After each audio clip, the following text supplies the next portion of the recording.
नमस्कार, स्वागत आहे तुमचं सुषमाज किचनमध्ये। आज आपण बटाट्याची रस्सा भाजी तयार करणार आहोत।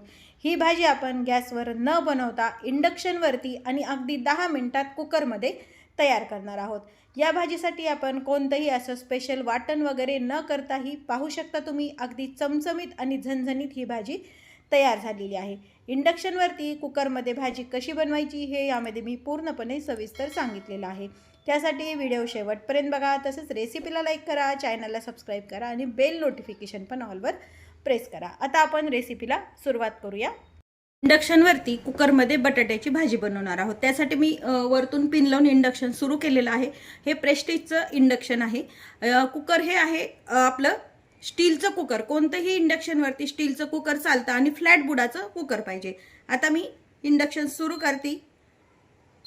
आपल्याला जेवढी हीट पाहिजे तेवढी ठेवायची। स्टार्टिंगला हे 2000 वॅटचं आहे। स्टार्टिंगला 1100 येते। मी थोडीशी हीट याची कमी करणार आहे। मायनसवरती दाबायचं आणि हीट कमी करून घ्यायची। कुकर आपण गरम करायला ठेवले। यामध्ये आता 2 पळी तेल टाकून घ्यायचे। तेल व्यवस्थित आपण गरम करून घ्यायचे।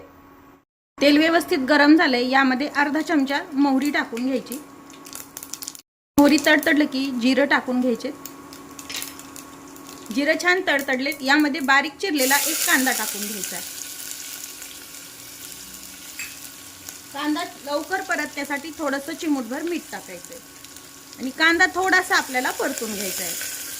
2 मिनिट कांदा परतून झालाय। अद्रक, लसूण, कोथिंबीर आणि कढीपत्ता घालून केलेलं हे मिश्रण आहे हे यामध्ये टाकून घ्यायचंय आणि 2 मिनिट पुन्हा हे परतून घ्यायचंय। आपली गॅसची पण बचत होते आणि विजेची पण बचत होते कुकरमध्ये भाजी केल्यामुळे।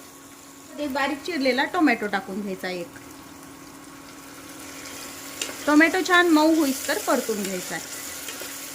कांदा आणि टोमॅटो परतण्यासाठी थोडीशी हीट आपल्याला वाढवायची। त्यासाठी मी प्लस वरती बटन दाबते आणि हे 900 वरती करून घेतलेलं आहे। कांदा आणि टोमॅटो परतला गेलाय। कढीपत्त्याची काही पानं टाकून घ्यायचे आणि पुन्हा आपण हीट कमी करून घ्यायची। आता यामध्ये काही मसाले ऍड करायचे।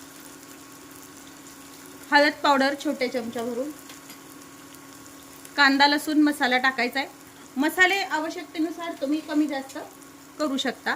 काश्मीरी लाल मिरचीचं तिखटाचं प्रमाण आवश्यकतेनुसार वापरायचं आणि किचन किंगचा मसाला, सब्जी मसाला जो असतो ना तो। यामुळे भाजीला टेस्ट छान येते आणि रंग पण छान येतो। आणि थोडीशी आपण कोथिंबीर टाकून घ्यायची। मसाले परतताना ठसका होऊ नये म्हणून गरम पाणी मी ऑलरेडी करून घेतलेलं आहे। अगदी थोडंसं 2 ते 3 चमचे पाणी टाकायचे आणि मसाले छान परतून घ्यायचे। म्हणजे पाणी टाकल्यामुळे मसाले करपल्या पण जात नाहीत आणि ठसका न होता व्यवस्थित छान परतल्या जातात। मसाले परतून झालेत। इथं मी डेसिकेटेड कोकोनट वापरले। याच्यामध्ये आपण वाटण कोणतं केलं नाही, यामध्ये डेसिकेटेड कोकोनट वापरले। जर तुम्ही वाटण केलं तर खोबऱ्याचा खीस तुम्ही मिक्सरवरती वाटणासोबत बारीक करू शकता। 2 चमचे डेसिकेटेड कोकोनट वापरले आणि तेवढंच आपण हे भाजून शेंगदाण्याचं कूट केलेलं वापरले। फार बारीक नाही व फार जाडसर नाही असं शेंगदाण्याचं कूट वापरायचंय आणि हे पण यासोबत आता परतून घ्यायचंय। कांदा, टोमॅटो आणि टाकलेले मसाले, शेंगदाण्याचा कूट सगळं छान परतून झालंय। यामध्ये आता इथे मी मीडियम साईजचे 2 बटाटे साल न काढता 2 ते 3 पाण्याने धुवून घ्यायचे आणि साल न काढताच ही भाजी आपण तयार करणार आहोत।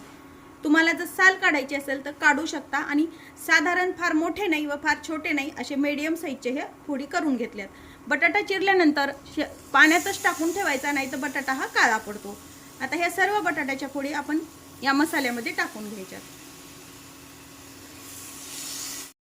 बटाटा आणि हा जो मसाला आहे व्यवस्थित परतून घ्यायचा। बटाट्याची आपण इथे साल काढलेली नाहीये, त्यामुळे व्यवस्थित पाण्याने पूर्ण त्याची माती वगैरे काढून घ्यायची, मगच भाजीमध्ये वापरायचे। किंवा मग तुम्ही साल न काढूनही तुम्ही बटाटे वापरू शकता। आता हे परतून झालंय।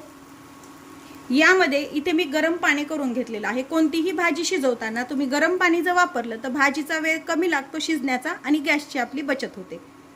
यामध्ये पाणी टाकायचे। जसा तुम्हाला रस्सा हवा आहे इतकं एवढे त्यामध्ये पाणी टाकायचं। साधारण मी 1.5 वाटी पाणी आहे हे गरम टाकलेलं। भाजीमध्ये सर्व साहित्य टाकले, फक्त मीठ राहिले. आता इथं मी कसुरी मेथी टाकते. कसुरी मेथी टाकणं हे पूर्णपणे ऑप्शनल आहे, पण भाजीला टेस्ट छान येते, त्यामुळे मी थोडीशी भाजीमध्ये वापरते. आवश्यकतेनुसार मीठ टाकून घ्यायचं. यामध्ये मीठ टाकलंय, थोडीशी कोथिंबीर. भाजीला आपल्या थोडी थोडी उकळी येते. आता 700 वरतीच आपली हीट आहे इंडक्शनची. आता कुकरचं आपण झाकण लावून घेणार आहोत. 700 वरती हीट ठेवायची. इथं कुकरचा सिम्बॉल असतो, यावरती दाबायचं आणि फक्त ह्या भाजीसाठी मी 3 शिट्ट्या करते. म्हणजे माझ्या इंडक्शनच्या प्रमाणे मी ह्या शिट्ट्या लावलेल्या आहेत. याआधी पण मी इंडक्शनवरती भात भाजी वगैरे केलेलं आहे. बरोबर 3 शिट्ट्यामध्ये ही भाजी शिजल्या जाते. 3 शिट्ट्या झाली की हे इंडक्शन ऑटोमॅटिक बंद पडतं. आता कुकरच्या 3 शिट्ट्या झाल्यानंतर पाहूया भाजी शिजली का ते.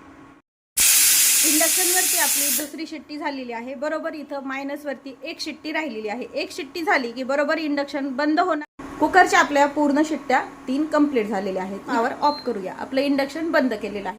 कुकरची वाफ गेलेली आहे. आपण कुकर उघडून पाहूया.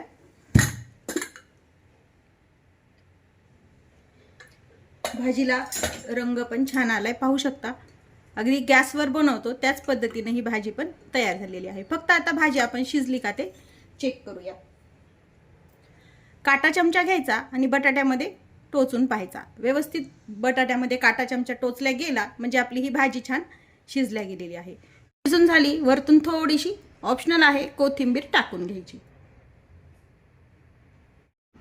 तयार आहे आपली वाटण वगैरे न लावता ही चमचमीत अशी बटाटा भाजी. ही भाजी तुम्ही भाकरी पोळी सोबत तसेच भातासोबत पण खाऊ शकता. गॅसची डबल बचत करून इंडक्शनवर बनवलेली बटाटा भाजी तुम्हाला कशी वाटली हे कमेंटमध्ये नक्की सांगा.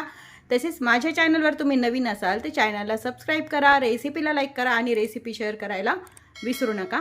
अशाच झटपट आणि गॅसची बचत करणाऱ्या रेसिपीसोबत पुन्हा भेटूया. तोपर्यंत बाय बाय. व्हिडिओ पाहिल्याबद्दल धन्यवाद.